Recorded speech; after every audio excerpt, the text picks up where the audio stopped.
Welcome to the Mike Litton Experience podcast.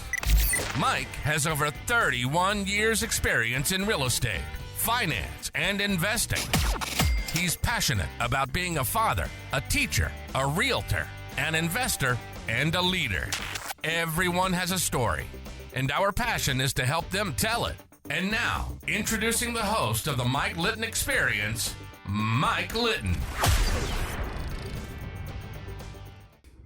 So what can you expect from the Mike Litton Experience? You can expect stories that will inspire, motivate, advice that will sharpen your focus, and expert information on real estate, finance, and market conditions.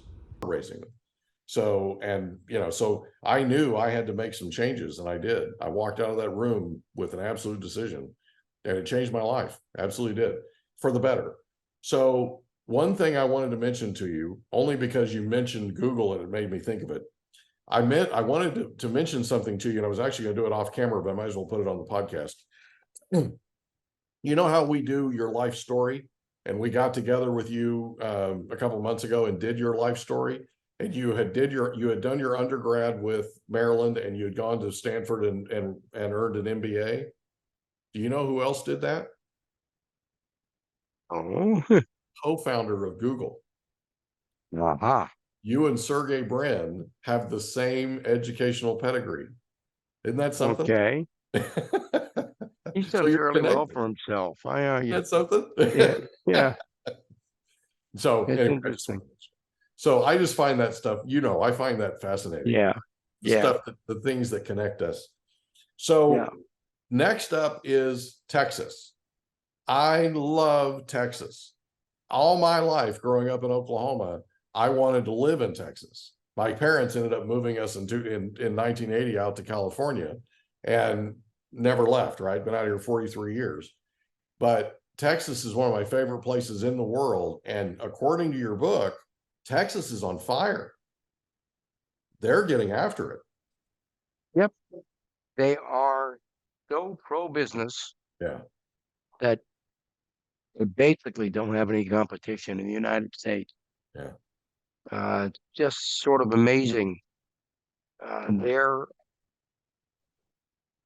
whole government structure is aimed at economic growth. Yeah. And if also pro-builder. Oh goodness, yes. And we actually, you remember McMillan, right? Cody McMillan. So McMillan moved after he passed away. McMillan moved, the family did, to San Antonio. So we're losing big builders in San Diego and in California, period, to Texas and Florida. Well, the other thing with Texas is that they do have land. Yeah. But I think California could go to school on how to be more pro-builder from Texas and Florida. Well, that wouldn't take much. Yeah. But Texas has a governmental structure that is aimed at economic growth. Mm-hmm.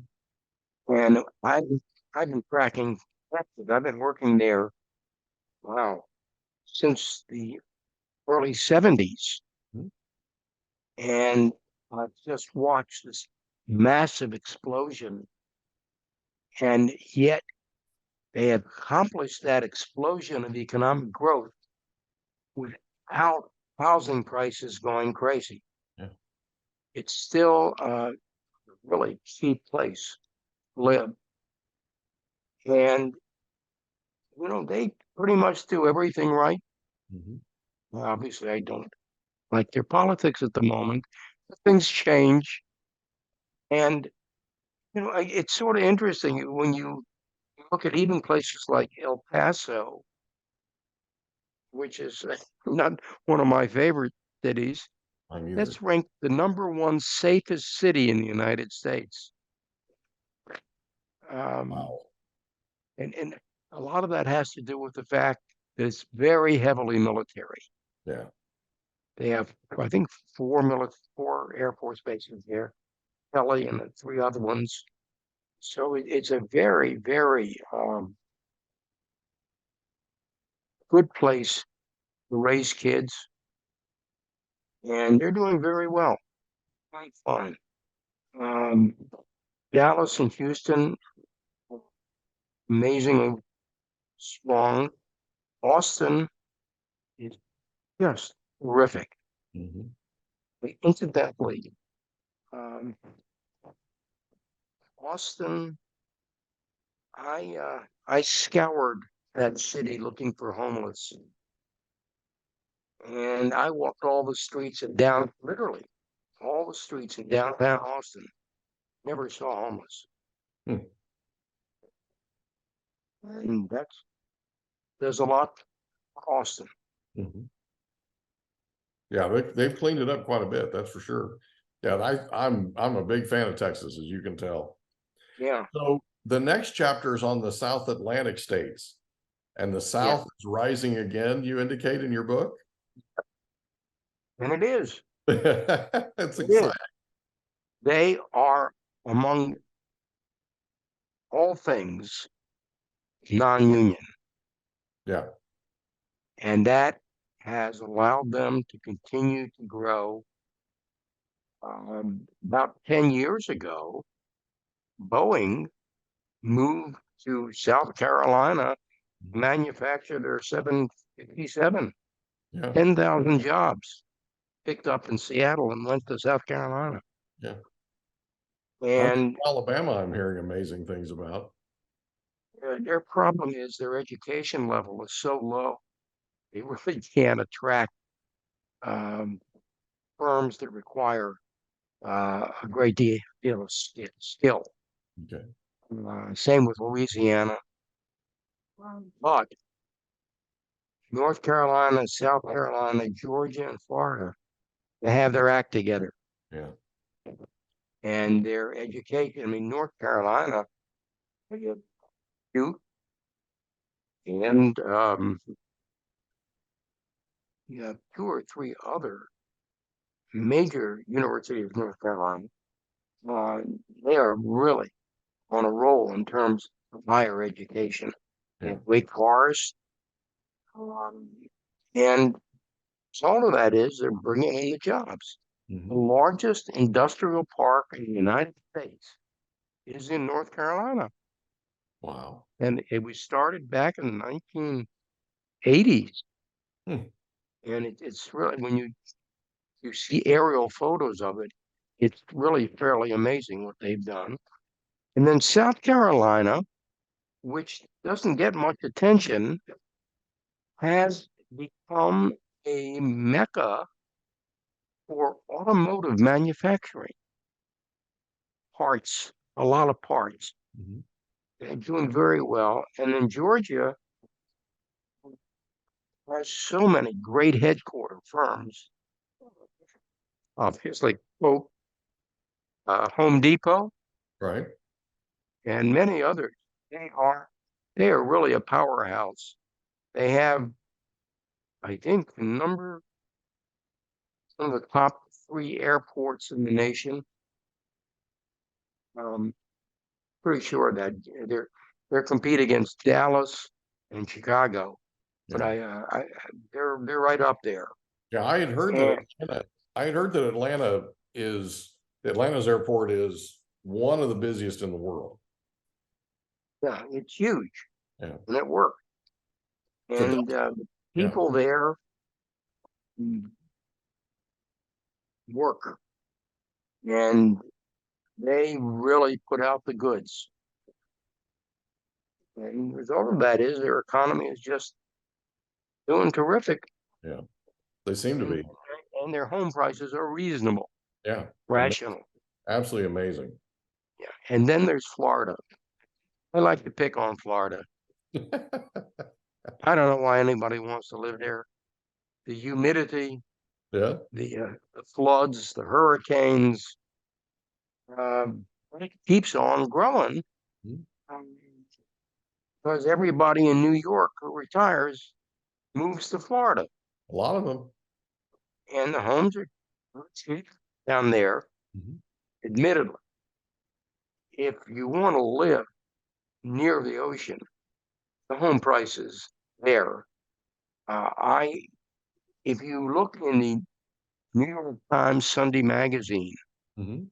you'll see ads for these spectacular high-rise luxury projects on the ocean with units selling for 5, 6, 7 million, and they sell them.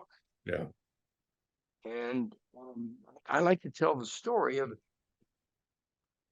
if you are wealthy and you want a second home, if you're from the Far East, the odds are you're going to be drawn to San Diego. Yeah. Okay. If you're from Europe or the Mid East, you go to Florida. Yeah.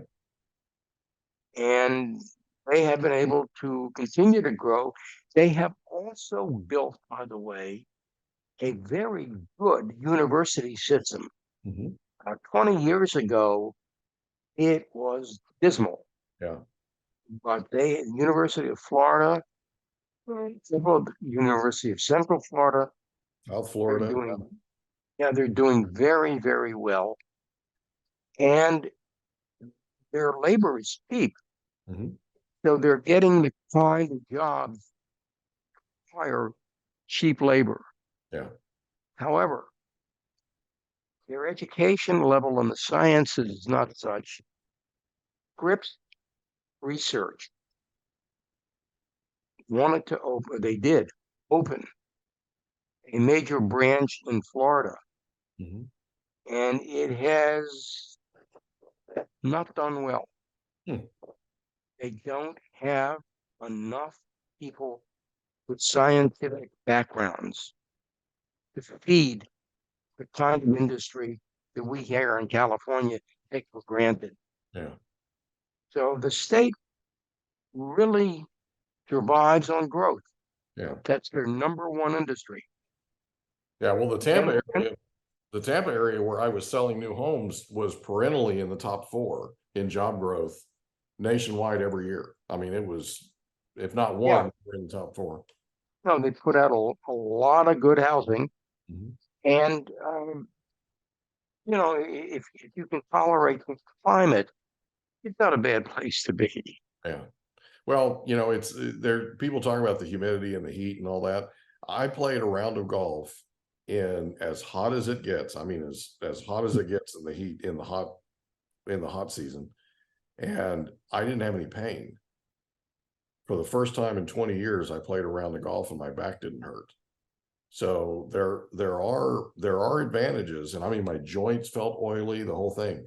There are advantages to that heat and humidity that some people don't quite grasp, but if you go out there and you play, a sport that you've played all your life, and in the last 20 years it hurt to play it in California, and you go out there and you don't feel any pain, that's a real attraction. Pretty amazing. Yeah, it's a real I had attraction. not heard, I'd never heard that. Yeah. Well, Wow. I've mentioned it to a few people and they actually agreed with me. There's a lot of people that go out there and they feel better exercising. They feel better moving around when they're older like me because you've got all this scar tissue and arthritis and all this other stuff. And for some people, your body just feels better in that humidity. It's not it's not ideal.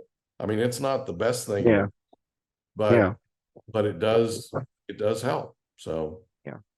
you No, can the be other more thing, active. A lot of people I've yeah. talked to are more active out there than they are here. So Hmm. yeah, No, the other thing that's really uh, helped Florida sell very high-priced condominiums is that Florida is an 8-hour nonstop from Brazil. yeah, And there are many high-rise luxury projects in Miami where everyone there is Brazilian. mhm, And when you go out, when you shop looking for condos up and down the coast, you'll see that a large percentage of the salespeople are Brazilian. So it's an interesting place, and it'll keep on growing, but without me. I got you. Okay. So the next chapter is about climate change. Yeah. I have two good friends who are immersed in the study of climate, and they basically caused me to write that chapter. I did not have that chapter in my book. Really? And I started doing research, and I realized what a disaster the climate is, and what's happened even in the last 10 years. Yeah. When you look at, for instance, the Midwest, the number of tornadoes has just been remarkable. Yeah. And then the flooding, I mean, Louisiana has been completely wiped out. And the west coast of Florida, last big one a couple of years ago, pretty much did in a lot of the condos there. Mm-hmm. Fort So, Myers area, that kind of thing. Yeah. That was yeah, did a lot of damage. yeah. And then Canada, which we don't think of in terms of fires and floods and the like, this last year has just been a horror story. Mm-hmm. Canadians. So the climate change is real. Yeah. And we're not doing a lot to offset it. You know, we have some solar roofs, and that's nice. But solar roofs, if you're living in Illinois, you know, there's not you get 6 months a year when the solar doesn't even work. Right. Because Okay. it's overcast, let's be honest. Yeah. It is, and we have basically done a fairly dismal job of helping the future air quality. Yeah, I think, um, I think percent of electric cars is up to like, and the new car sales is up to like 12%. Uh, Something, but it's just not there. Yeah. So um, it's really something that the government has to take charge of, and they have not been willing to do that. Yeah. They've pretty much ignored climate change, and that has to change. It's just that simple. Yeah. I agree with that. So the last chapter in your book is the US as a world economic power. Absolutely. That chapter is the introduction to my next book. Yeah. Yeah. The reality is that we really have it all. Yeah. No one comes even remotely close to what we offer the world. And not just jobs, but the entire lifestyle of America is obviously very appealing to a lot of folks who'd like to live here and Yeah. move here. And it's going to continue. And we will continue to generate employment that is appropriate for educated people. And our growth will not be stable in terms of geography to the extent there will be a number of states, as in the Southeast United States, which will move up the chain. And places like Arizona, New Mexico will gradually move into a manufacturing position where they can put out the goods and still have amazing universities Yeah. in this country. I was just in Boston last month. They had 34 universities in Boston.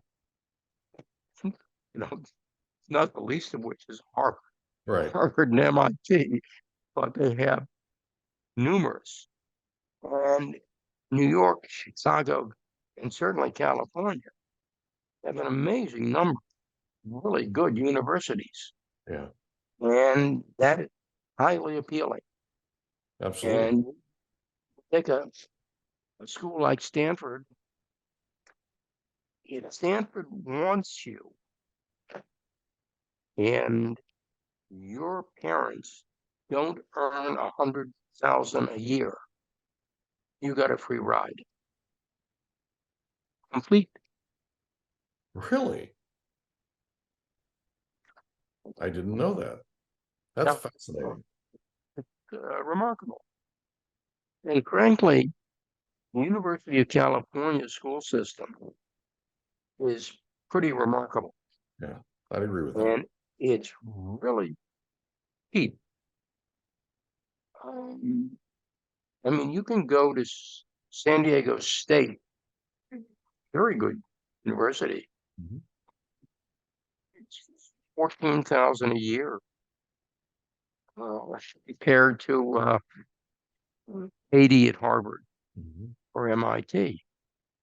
So California has really done a great job of creating an educational system that results in the kind of industry that we have. Yeah. So the next year and the other states I talk about will almost guarantee that America stays on top of the heap for the next half century. That's what it sounds like. And one of the only thing we have to do is bring in people to do the work. Right. And unfortunately, that hasn't been a popular thing to do. Yeah. But we have to do it. Or but my kids are not going to cut lawns or fix hamburgers at McDonald's. That's not going to happen. We have to bring in folks from other countries who will do those kind of jobs. And little by little, it's happening. And the other thing, of course, is when I look at all the things we're creating, a lot of them are automating a lot of the things we do. Hmm. So that's helping ease somewhat. I'm still not enthralled with artificial intelligence, but that'll be put to good use eventually. Overall, the United States is really in amazingly good condition, and we just have to bring in more people to do the work at our end of the scale, keep our education systems growing, Hmm. and in a state like California, we got to produce some housing Yeah. A lot of housing. and a lot of housing. And I can tell you that we can do it. Yeah. Um, I was part of a group that wrote a paper 2 years ago that shows what happens if a city takes their vacant land and lets builders build it, but don't charge for the land and don't put the fees in, put them into a second tier position. And the people, when they go to sell their home, maybe 10 years down the road, that's when they pay off. And it works. Yeah. And you can drop the home prices almost 40% Hmm. just by doing that. And we have plenty of land. Yeah. We really do. It's not a problem. We just have to use it. There just has to be some governments that have the guts to do it. Yeah. Yeah, I'd agree with that. Okay. So the name of the book is The Next Half Century, and it is an amazing read. If you don't mind, show us the cover, what it looks like. There you go. Congratulations on your new book. You did an amazing job. I expected that you would, but this book was very, very hard for me to put down. I hung on every word and I thoroughly enjoyed it. And I know anybody that's listening will enjoy it too. I know for a fact they will. And then you're working on a new book that's coming out in about a year, a little less than a year, right? And what's it going to be called? America Tomorrow. Yeah. So America, the next half century, right? Yep. Okay. Awesome. All right. So this is a beginning of a series that we're going to be doing with you of podcasts where we're going to be talking about economy, demographics. We're going to be talking about a lot of things. And we're super excited to do that. And thank you in advance for agreeing to do this. I really, really appreciate you. And I appreciate our friendship more than you know. So I appreciate that. Thank you so much, Alan. And congratulations again on your book. And thank you for joining us on the Mike Litton Experience. My pleasure. I appreciate Thanks, you. Mike. Have a good weekend. You too. Bye. We hope you enjoyed another episode of the Mike Litton Experience. If you did, do us a favor, smash that subscribe button, tell your friends, family, and coworkers about our program, and wherever you get your podcasts, please leave us a rating. It helps us to connect with quality people just like you. And that's a wrap. Another episode of the Mike Litton Experience in the books. Reach out to Mike on Instagram at Litton Realty. Want to meet with Mike? Check out calendly.com/Rio760.